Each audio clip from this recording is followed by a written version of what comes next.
like 4 feet deep down. You need to go get my kneeling board, honey. Oh my gosh! What? What? Oh my god! What? Oh my gosh! What?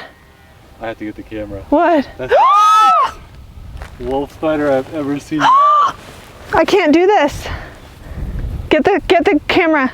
Oh my gosh, look at that. It's like a she-wolf. I can't. I quit. I quit flower farming. What a beautiful, ugly spider. Oh my gosh. She's out? Yeah, she's right here. Well, don't send her over to the next row.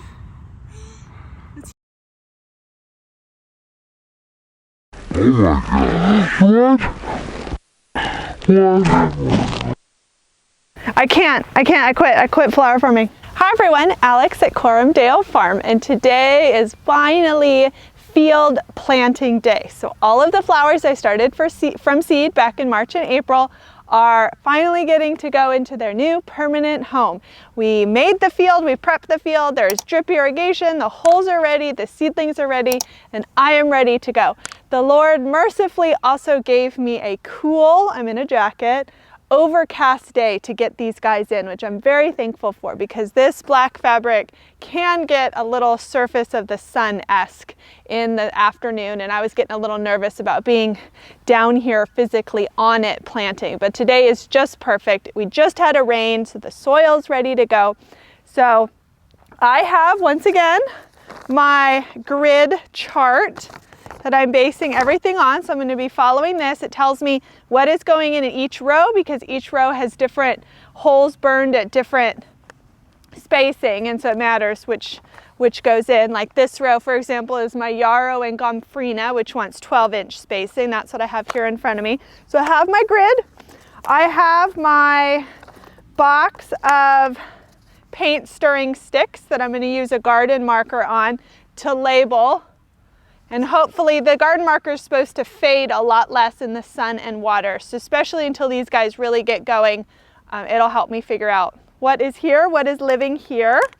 I've got a marinating stick from the kitchen, which is really helpful in popping through the holes under your tray to get the seedling out, so you're not just like ripping him from his top and separating him from his soil. You can kind of like pop this through and it helps them all come out together. And I have my hori knife, which is a gardening knife. It's serrated on this side and flat on this side and concave. So it's really good also for digging, and it has distance depth. And really the reason I want to use this is it's the perfect size to go right into the holes to make a little well and pop my seedling in. So I'm really excited to use this very terrifying looking device. And then I have my direct sow seed packet. So I'm going to get all the seedlings in first, see how far I get in my rows, and assess if I want to do some direct sowing. I'm a little afraid to do that. A lot of what I'm growing prefers to be direct sowed, but we have tons of birds. We have a lot of weather here, and I just didn't want to rely solely on direct sowing and have it totally fail. So I might direct sow a couple things as an experiment, see how it does, and then if it's successful, I will direct sow the rest of the packet, that sort of thing. But I am ready to get planting, so come follow along.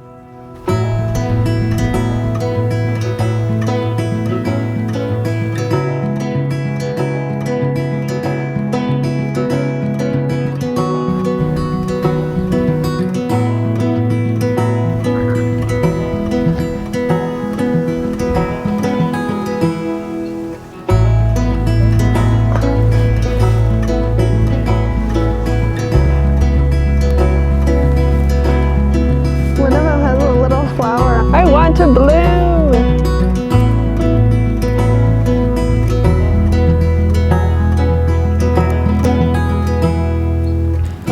Oh, look at this though. Oh, look at those roots. He's so mad at me, but I guess it's hard because like this is so hard. Okay, I don't want to live. You're not going to live there. That was like, oh yeah, this is so soft. That was like literally pottery studio clay. What do we think? He's the first one in. Good luck. It's raining.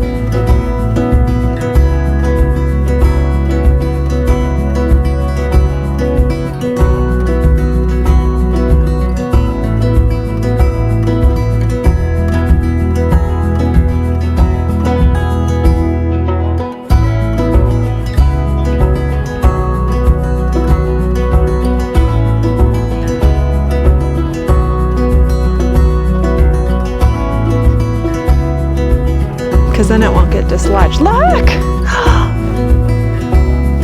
Yay!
We got the field planted, so I'm thankful that Eric was able to help me because it was nap time, the babies were asleep, and we got this all planted. So I would say 70% is filled because of the succession planting that I talked about in the beginning. So I wanted to give you a quick tour. We'll put a picture on the screen because right now I know it just looks like black tarp and little stubby plants, but we'll put the picture on the screen so you can see what everything's supposed to look like in time. I'm hoping by July I have blooms, but we'll see. So in the far row is my 12-inch spacing, and I have yarrow for about half of the run. It is a red shades from Johnny Seeds. And then the second half I have a mixed gomphrena, a purple and a white mix from Baker Creek. And those will be really, really beautiful and hopefully pretty tough because that end of the field wasn't as floofy soil from the till. So good luck, buddies. Next row, I'm planting all gladiolas, but I don't want to plant all 500 at once because then I will have 500 gladiolas at once, and that's just way too much to enjoy at once. So I'm going to plant in chunks. So I started here, and you can see this is my little reminder marker of where I stopped. So this chunk has gladiola bulbs. Probably in 2 or 3 weeks, I'll come do another chunk to space out the blooms to enjoy. Next, with 9-inch spacing, I have my zinnia row. So this chunk from here to here is Benary's Giant, which I'm so excited about. Those are the 6-inch, 4 to 6-inch zinnias. I learned my lesson though. I started these guys in a tray. I know they prefer direct sowing, but I got nervous, so I started, and I learned my lesson because they did not like living in a tray. So we'll see. Hopefully these guys rebound. They look okay. Not happy, but okay. Next, I have Oklahoma Carmine. I felt like because I lived in Oklahoma, I needed to grow from the Oklahoma series. They're much, much smaller blooms than the Benary, but it's Oklahoma, so it's fun. Oklahoma Carmine, so that they stop here, but then I direct sowed all the way to my back marker. So this is an experiment of like, let's just direct sow the zinnias, see if they're much happier. So that will go to here, and then I have an open gap back there I'll pop in probably in a couple weeks.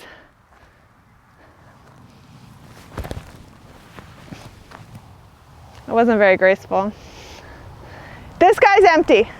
This is going to be an entire row of zinnias in about 3 weeks, and it's going to be from the Queen Lime series. So Queen Lime Blush, Queen Lime Orange, Queen Lime Red. I'll put some pictures on the screen. Queen Lime, I'm so excited to grow. Beautiful. Next is my Cosmo row. So I have them at 12 inches, and this section to here, I have Double Click, which is the double ruffle I'm excited to grow. So Double Click, I have Seashell all the way to here. And then I direct sowed the rest of the run with a white Cosmo. I think it's called Psych White Cosmo. Super excited. They look like little ruffly cupcake liners. I'm excited. This is my Celosia row. Celosia likes it hot. They like it really hot. It hasn't been really hot in the house because it's just ambient temperature. So they've stayed like micro little guys. But my Celosia in the raised garden is really starting to pump out leafy growth because it's been in the upper 80s here. So I need to get these guys out of the house and in the ground. You can't even see that they're in the ground. They're so stubby underneath. But I'm hoping once the heat kicks in later next week, they'll really start going. So I have Flamingo here, looks like a little purple flame, Flamingo. And then I have Pampas Mix, and that is like a yellow, orange, pink, red Celosia mix, which I'm excited about. And that ends right here. And then I think with the rest in my packet, I'm gonna direct sow, and then maybe I'll have some blooms later in the season from direct sowing the Celosia, which does a pretty good job of direct sowing. 2 more to go. I told you I'd be honest about my successes and my failures, and I would say my biggest failure in all of my seed starting is Rudbeckia. I did them in soil blocks. They did really well, but 2 issues. I had terrible timing. I think I started them too early, and so they just got really unhappy in the soil blocks, and I wasn't ready to plant them out yet. And I did a really poor job of consistent watering. If I didn't water them correctly, there was like no margin for error, and they just were like dusted. So I only ended up with like 10 out of 60. Not great. Totally user error, because I know a lot of people grow this successfully. I mean, my goodness, they survive on road ditches, so clearly my fault. But I got 10, so we'll enjoy them. And then here I have, the rest of this row is Crackerjack Marigold. I was thinking, well, I wanted a yellow, I needed a filler, I wanted a fluffy flower. What do I have so I don't have to buy more things? And I had a huge packet from Baker Seeds of marigold because I planted them around my tomatoes. These marigolds are not like the stubby little short puffs you can buy at the store. These are the taller marigolds, almost with a stem like a Cosmo. It's a much bigger, taller flower than what you think of when you think of marigolds now because of the nurseries. So a giant row of marigolds, which will be fun. It's a mix, so it's different shades of yellow and oranges. So I think it'll be a good replacement for Rudbeckia, but we'll see. Last but not least, this row is open, and I am thinking in my intelligent plan, I am leaving this open to sow in a couple weeks, sometime in June, more fall colors of some of the varieties that I've planted, so that in September and October, when we're done with the pinks and purples, which I've already planted over there, we have some deeper reds and deeper oranges. So I'm going to do a Bright Lights Mix Cosmo, which is yellow and oranges, and then also a deep mauve burgundy Cosmo called Rubenza, I think is the name. So they're going to go in a little while to enjoy with fall color palette. And then here I have 2 rows of 6-inch spacing for all of my sunflowers. And my plan is to put in about 100 a week through July for continuous sunflower blooms. If I planted them all at once, again, I would get sunflowers all at once. And then when you cut them, then you have to wait a long time for the next batch to grow. But if you succession plant, hopefully something's always cycling into bloom. Now, I want to start the sunflowers inside. I think I'm going to do it that way in trays, but as an experiment, I sowed in this section right here a cheaper type of sunflower that I had, not my Pro Cuts, but my cheaper sunflower mix, to see, do the birds find them? Do the critters find them? What happens? If they do well, I'll just skip the tray time and effort and just put them in the ground. But that's the field. I'm really excited about it. What? Your knife? It's growing right there. It's a variety Silverus knifus. Silverus knifus. It's a hardy annual.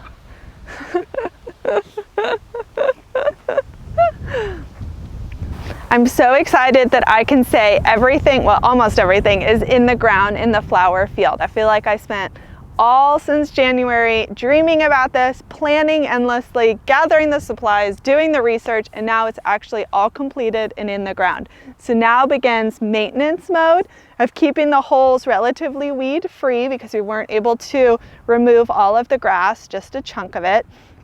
Surviving giant Jurassic size spiders that will attack me, and keeping them watered, keeping the seedlings that the seeds that I direct sowed, keeping them moist, keeping things watered, and just taking care of them until hopefully I see blooms here in about a month or so. So come back for future videos, future tours, and development of all of these spaces we're working so hard on. Bye.